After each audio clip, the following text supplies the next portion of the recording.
Hey guys, I'm Ellie and this is my horse Monty, and today I'm going to show you how I taught him to lay down.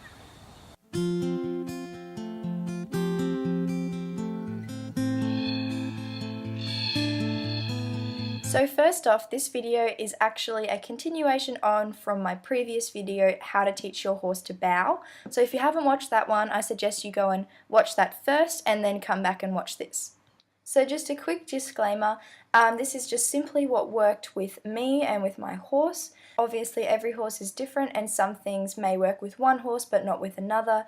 I sort of just drew upon ideas from a bunch of different horsemen and women that I really liked and sort of developed this method. I think that it works really well.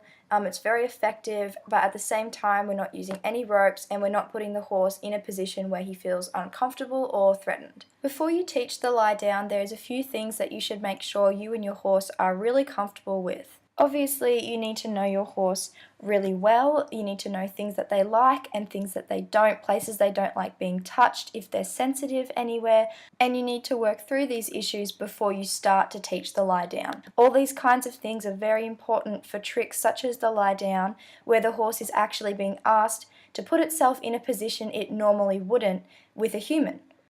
As I said before, this method actually requires you to teach the bow before you teach the lie down. So you want to make sure that the horse is very comfortable in the bow and that both you and him are satisfied with how that trick is. You want to make sure that it's pretty much spot on before you actually try to move on to the lay down. The lay down is just one of those tricks that takes a little bit more time than some other tricks. It's really important to understand that it's going to take time and to be really patient and observant. Make sure that you're rewarding and praising any small effort that your horse makes to lay down and that you make it fun and enjoyable and don't rush. I would also recommend keeping your sessions really short so that the horse doesn't get bored. You could do this by practicing other tricks in between or moving on to something else or having a ride and then coming back to it, but I wouldn't work on this trick for any more than 10 minutes a day because the horse really will, like depending on your horse, they really can get quite bored and it's just no fun then. So once your horse knows how to bow from both sides, we're going to teach them how to do a two-legged bow. This is the next step in getting them to lay down. So you can see in this clip, I've tapped Monty's leg and I've asked for the bow, just like usual. He's a little bit uncomfortable, so I'm just asking again. And then once he's in that bow, I tap the other leg and he goes into a two-legged bow. And he actually pops up out of this before I give him his cue.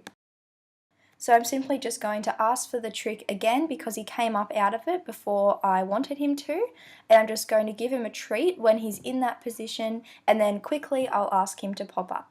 So he didn't perform the trick like as well as he would now, but he still did an excellent two-legged bow. He held it a little bit longer than the time before, so I give him lots of praise, lots of pats, lots of treats, and I really let him know he did a really good job, and then I'll move on to something else. It did take Monty a couple of days to figure out what I was asking for when I tapped that second leg, but when he finally did figure it out, I gave him lots of praise and lots of pats. So just make sure that you reward any small effort for them to move that second leg, and when they do put it in the correct position or they put it close to the correct position, to stop and give them lots of praise, whether that be with treats or just with pats, and to try and encourage them to hold that position for as long as possible and wait for your cue for them to pop up, this will make it so much easier when you go to teach the lie down in encouraging the horse to stay down in that position because you've already done it with the two-legged bow. So of course our final step is the lie down. So this is a video of the second time Monty laid down for me. You can see I'm asking for the bow as usual. And then I ask for the two-legged bow, but I don't actually have to touch that second leg. He knows what I'm going to ask. I then am using a treat to encourage him to turn his head and lower his body down into a lay down. And you can see in this clip, and actually all of my clips of him laying down, that he lies down on one particular side, which I'm completely fine with. It honestly doesn't bother me. When he was first starting to do the trick, I found the best way to make him feel super comfortable and happy was to simply give him treats. You can see he's allowing me to climb all over him. All he really cares about is that he gets to have a nice lie down and he gets fed treats. So just do whatever works for you and your horse to try and make them feel as comfortable as possible in the trick. As time went on, I would ask Monty to stay in the position for longer periods of time. At first it started off just being a few seconds, then it turned into minutes, and now he's quite comfortable to stay down there all day. He couldn't care less. So just take your time, don't force it, and don't rush. So this is Monty laying down a couple of weeks ago. You can actually see in the clip that now all I have to do is simply tap the ground and he will lay down. He lays down very quickly, he gets quite enthusiastic about it. He's still a little bit awkward, but I mean, we're getting there. I think it's a great trick and I hope that I've helped you guys in some way. And that's basically how I taught Monty to lay down. I hope that this video has helped some of you guys out there wanting to teach the trick but just don't know where to start. I'm sure that I've left things out, so if you have any questions, just leave them in the comments below and I'll answer as many as I can. Thanks!